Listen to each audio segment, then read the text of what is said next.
Vladimir Putin kaetseb veel väga, et alustas sõda Ukraina vastu, kuid siis on juba hilja.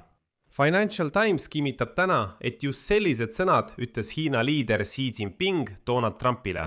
Väljaanne kirjutab, et nende siseringi andmetel ütles Hiina Rahvavabariigi liider Xi Jinping Pekingis toimunud läbirääkimistel USA presidendi Donald Trumpiga, et Vladimir Putin võib lõpuks kahetseda otsust tungida Ukrainasse. Allikate sõnul tegi Hiina liider selle avalduse Vene-Ukraina sõja arutelu käigus. Samal ajal ei ole ta varasemates avameelsetes ja otsestes vestlustes president Joe Bideniga kunagi avaldanud oma arvamust Putini ja käimasoleva sõjalise konflikti kohta. Aga kas Xi Jinping võis tõesti midagi sellist öelda ja kas Xi Jinpingi ja Donald Trumpi tippkohtumise tulemuste põhjal on selliste avalduste tegemiseks eeldusi? Vaatame selle üle. Minu nimi on Aleksei Petši, arutame seda teemat koos. Aga kõigepealt palun teil tellida see YouTube'i kanal, panna like ja kirjutada ükskõik milline kommentaar. Ja enne kui alustame, hetk teie tähelepanu, sest see saade valmib koostöös platvormiga Preply. See on Ukraina veebipõhine võõrkeelte eratundide platvorm.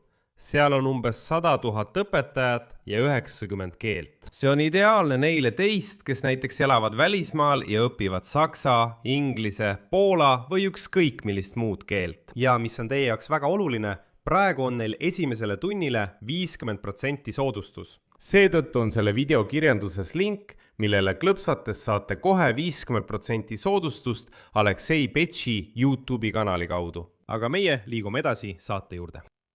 Niisiis, Financial Times kinnitab, et Xi Jinpingi kommentaar kõlas taustal, kus Venemaa sõda Ukraina vastu on pärast 4 aastat kestnud täiemahulist rindetappi jõudnud ummikseisu ja Kiiev on muutunud tõhusamaks droonide kasutamisel Vene vägede ja sihtmärkide ründamiseks sügaval Venemaa territooriumil. Ja seetõttu ütles Xi Jinping Trumpile, et Putin kahetseb veel, et ta üldse selle sõja alustas. Trumpi administratsioon avaldas lõpuks pärast seda raporti Trumpi ja Xi tippkohtumisest Pekingis, kuid selles ei mainitud, et kahe riigi juhid oleksid üldse arutanud Venemaa-Ukraina sõda. Ja siin teen ma väikese kõrvalepõike. Arutame teiega Trumpi visiidi tulemusi Pekingisse Valge Maja enda versiooni järgi. Eelkõige on Valge Maja kodulehel öeldud, et juhid, tsiteerin, leppisid kokku, et Ameerika Ühendriigid ja Hiina peavad rajama konstruktiivsed strateegilise stabiilsuse suhted õiglusel ja vastastikusel põhinevalt. Mainitakse, et Xi Jinping teeb sel sügisel visiidi Ameerika Ühendriikidesse. Samuti seda, et, tsiteerin, mõlemad riigid toetavad teineteist G20 tippkohtumiste võõrustajariikidena ja toetajatena. Samuti on dokumendis öeldud, et mõlemad juhid nõustusid, et Iraan ei tohi omada tuumarelva. Kutsuti üles taastama laevaliikluse Hormuzi väinas ning jõuti kokkuleppele, et ühelegi riigile ega organisatsioonile ei tohi lubada tollimaksude kehtestamist laevade läbipääsu eest. Samuti kinnitasid Trump ja Xi dokumendi kohaselt oma ühist eesmärki Põhja-Korea tuumarelvast avastamiseks.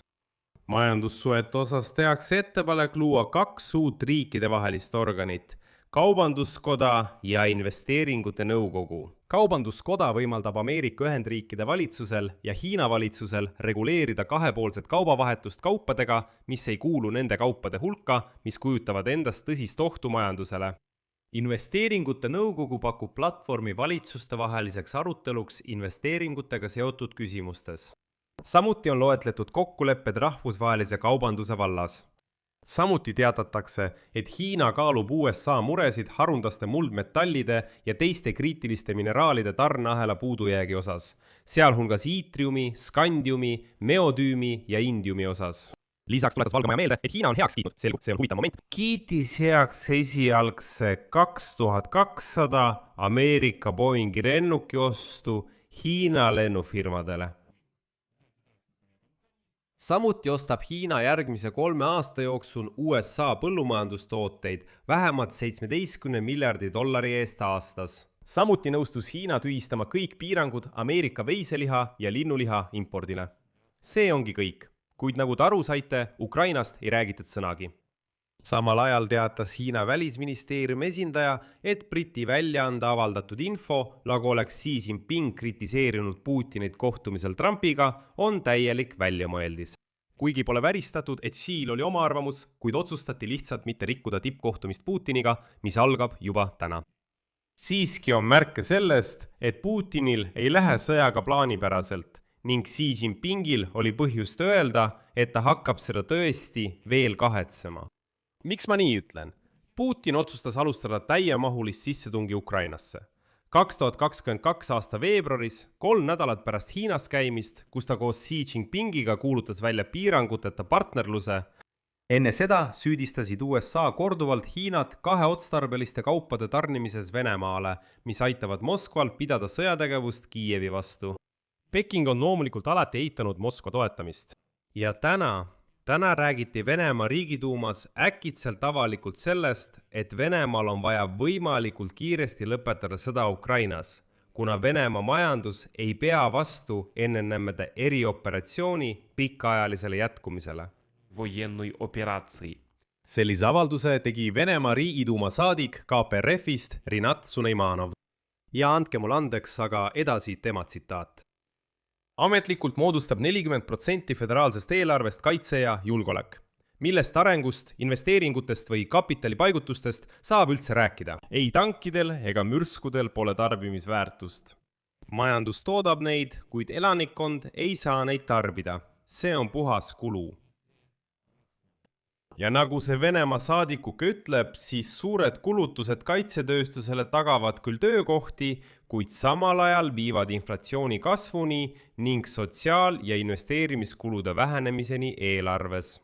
Samal ajal rõhutas see saadikuke, et isegi pärast sõja lõppu on vaja tohutuid kulutusi okupeeritud alade taastamiseks ning rindelt naasvate inimeste toetamiseks ja kohanemiseks. No, neid metsistunud Venemaa vaingasid ja nii edasi. Tõenäoliselt lihtsalt kantakse nad maha. See ongi Venemaa. Siiski tuleb mõista, et Financial Timesi väide, nagu oleks Xi Jinping väidetavalt öelnud Trumpile, et Putin kahetseb, tundub kummaline. Siin võis telefonimängu efekt tekkida vähemalt 2 korda. Esiteks võisid ameeriklased valesti aru saada või valesti tõlkida hiina keelest. Miks nii? Sest me teame väga hästi, kuidas Trump suhtub tõlkidesse. Ja me mäletame, et tema erisaadik Steven Witkoff lendas Putini juurde läbirääkimistele Venemaa Ukraina vastase sõja üle ning kasutas seal venelaste räpase tõlgiteenuseid. Just. Teiseks ei ole see Xi Jinpingi otsene kõne, vaid Trumpi administratsiooni hinnang, mida allikad on edasi andnud. Ja me teame väga hästi, milliseid hinnanguid Trumpi administratsioon annab. Just. Ma tuletan meelde, et Trumpil olid läbirääkimised Venemaa Ukraina vastase sõja lõpetamiseks juba peaaegu rahuni jõudnud. Umbes 500 korda. 500. Sõda Iraani vastu oli ta juba umbes 15 korda lõpetanud. 15. Tuumaleppe Iraaniga oli ta vist juba 30 korda sõlminud. Seetõttu tuleb sellesse väga skeptiliselt suhtuda.